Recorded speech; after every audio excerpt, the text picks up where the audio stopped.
Greetings friends, Survival Doc here. This video is about what not to wear as a new survivalist. Now when the crap hits the fan, I know some of you are going to go grab your fatigues, grab all your camo, your tactical vests, you're going to put all your equipment on, and you're going to run out the front door and you're going to get shot. You do not want to stand out in a worst case scenario.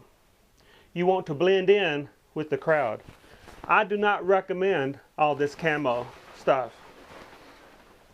What about this hat? National Rifle Association. You know what this hat says to the police and to the military? It says, that guy's got a gun.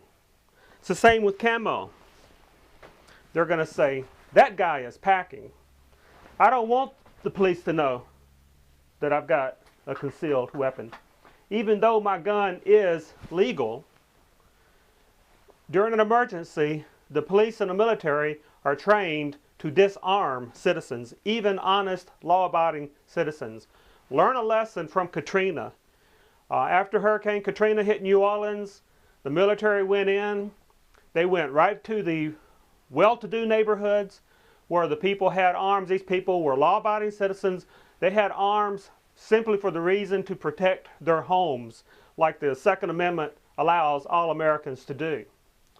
And yet these military people were ordered to go in, forcibly take all the weapons from these people, and they left them defenseless against the looters. Now, in this video, I am not knocking the military. I don't want you to get the idea that I am anti-police or anti-military. My son is career military. He's currently active duty. I support the military. But at the same time, I realize how the police and the military can be corrupted and how they can be used by an illegitimate government or a corrupt government. This has not been reported by the media, but I have heard from people who were there that in the aftermath of Katrina, approximately 50% by some estimations of the soldiers who were ordered to confiscate guns refused to do so because they knew that those Americans were law-abiding Americans, and they knew that the Second Amendment gave those people the right. However, what that means if 50% refused is it also means that 50% went along with it. All right? There are a lot of people who are just follow orders regardless of whether they are constitutional or not. And in cases like that, it may help, it may get you shot, but it may help to remind these people about this right here, and this might be an effective weapon. I'm not saying it's the only weapon you should have with you, but this might actually turn out to be your most effective weapon. This is the Constitution of the United States. I wouldn't hesitate to turn it to the Bill of Rights and read to the military person if I'm given a chance. Amendment number 4, the Bill of Rights. The right of the people to be secure in their persons, houses, papers, and effects against unreasonable searches and seizures shall not be violated, and no warrants shall issue, but upon probable cause, supported by oath or affirmation, and particularly describing the place to be searched and the persons or things to be seized. I'd also point out the Second Amendment, which they are well aware of. The right of the people to keep and bear arms shall not be infringed. The military people do not have to follow orders that are illegal. Even if their commanding officers give them the order, if they know the order is illegal, they do not have to follow it. I also remind people in the military periodically about the oath that they took. There was a young man, a nephew of mine in my family, who had just come back from joining the branch of the military. He had just come back from boot camp. And I talked to him about this. And I said, do you remember swearing an oath? He said, yes, I do. And I said, do you remember who you swore allegiance to in that oath? Well, he thought for a minute. Now, at the time he swore this oath, I'm sure there were a lot of things going on. He was new to the military. He was being bombarded with a lot of information. And he couldn't think of actually who he swore an oath to. And then he guessed by saying, I think the president. And I said, no, you did not swear an oath to the president. This is your oath, and this oath is used by all branches of the military, and a similar oath is used by most police departments and by most politicians, including the president and Congress. I, state your name, do solemnly swear or affirm that I will support and defend the Constitution of the United States against all enemies, foreign and domestic. So our military people, and if there are any military people out there watching this, I remind you of this, and I'm sure most of you do not need reminded of this, especially the people who are watching my videos. I'm sure you don't need to be reminded of this. But I'll say it anyway for the people who are not aware of this. Our military takes an oath, and our policemen do the same thing, take an oath not to their commanding officers, not to the president, but they take an oath to the Constitution of the United States. In this country, the individuals are the sovereigns.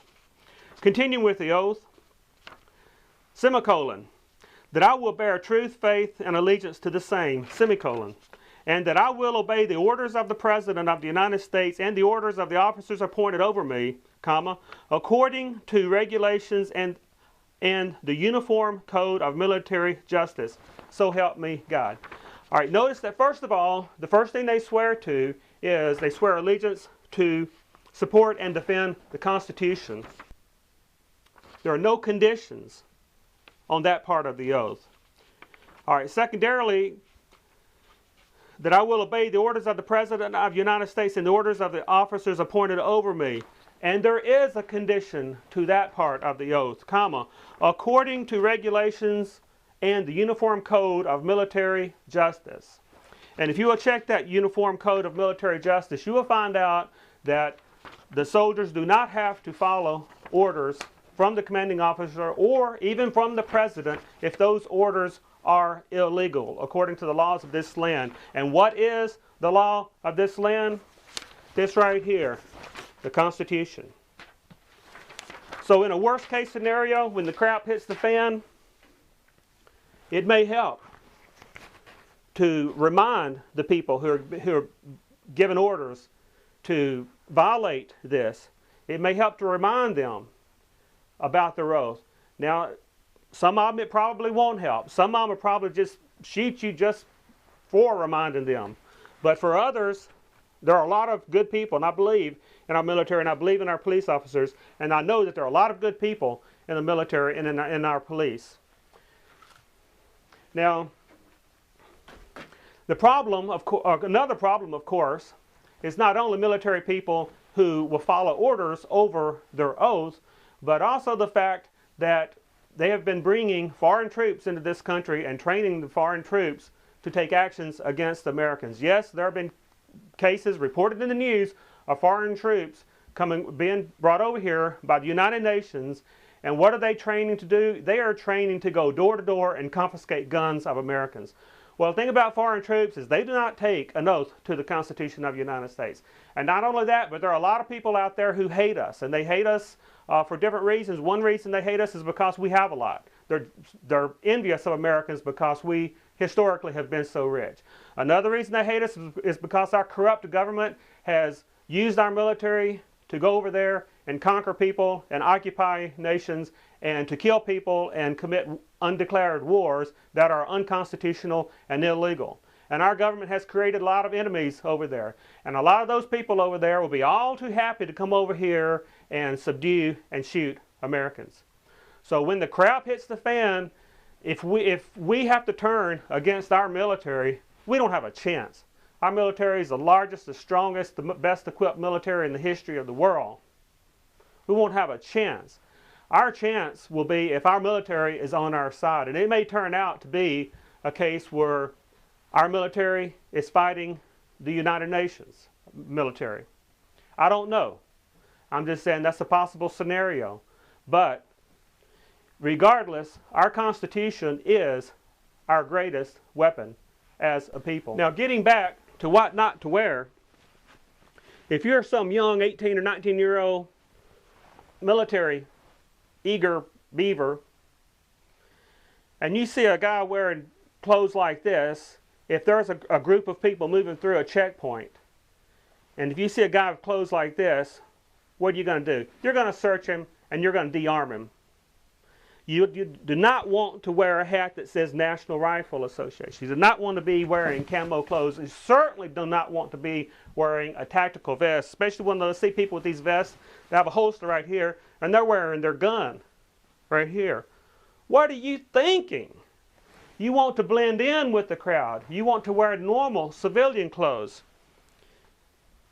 If you're a United Nations troop or an American troop, and you're watching people go through a checkpoint, and you see someone dressed like this, what are you going to think as compared to someone dressed like this? And on the subject of your bug out bag, in my video on bug out bags where I showed you the contents of my bug out bag, I got a lot of flack from my viewers about the bright orange color of my bug out bag. Well, the reason I got bright orange is because when I bought this bag, I bought it for a 2-month hitchhiking tour across Europe. And traveling down the highway, I didn't want to get hit by a car or a truck. So I got bright orange for a reason. Now, I would rather have bright orange than camo. Here's my wife's bag, yellow. We don't want to get hit by a car or a truck. But I've decided that bright orange and yellow, even though they're better than camo, it still might not be the best choice in some situations. Here's another option. This is one of my smaller bug out bags. I like this bag. It has a nice leather bottom. It's a good quality bag. Of course, there is one problem with this bag. This is not designed to be a military style bag, but it is olive green, and it does have a little bit of a military look about it. I'd prefer not to have this color bag. I believe the ideal color is black. Black will blend in. It's a very, very common color. It's a most common color for suitcases and packs of all sorts. And also, black does not stick out. It's easier to hide at night, of course. And if you're in the woods, black does not stick out. Of course, there may be times when you're in the woods where you want bright orange. If you're traveling through the woods during hunting season, I would not recommend black. I'd recommend bright orange.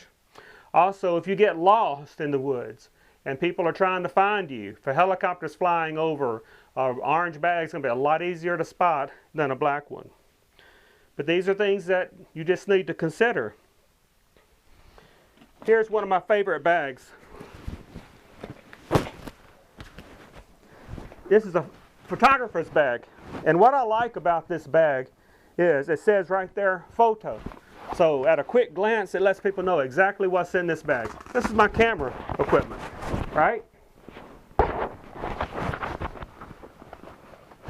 High capacity magazines.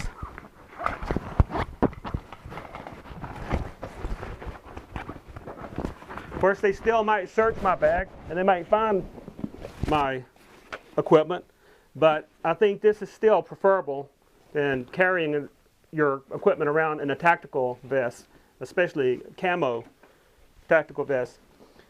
This is my range bag. This is what I carry to the shooting range. So I put my pistols in here, my ammo, my gun cleaning equipment. It's a unassuming black bag. It is actually it's a type of briefcase bag. Well, when I go to the range, of course, I'm not really concerned about the type of bag that I have, but if I ever grab this, because it has ammo in it, it has my pistols in it, if I ever grab this or I need this to carry some weapons with, I'd much rather be carrying this bag than an ammo bag. These are just some things that I'd like for you to think about, especially all you people out there who think camo is the way to go. Now, there are certainly situations where camo would come in handy. I have a lot of camo because I am a hunter. And if we ever have to hit the woods and hide out, camo might come in handy in that situation. But let's face it, if we get to that situation, we are up a creek. We're hoping that it does not ever get so bad where we actually have to hit the woods. But Ordinarily, after disaster, though, in most situations, if you need to bug out of your house, or you need to carry some warm clothing, or you need to carry some equipment, I do not recommend you go out wearing a lot of camo, a lot of military-looking equipment, because you're just flagging the police and you're flagging the military, and they're going to say, that guy has a gun. We need to disarm him.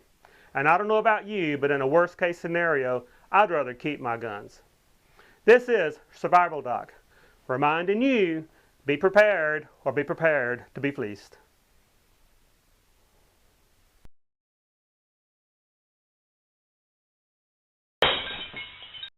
Disaster upon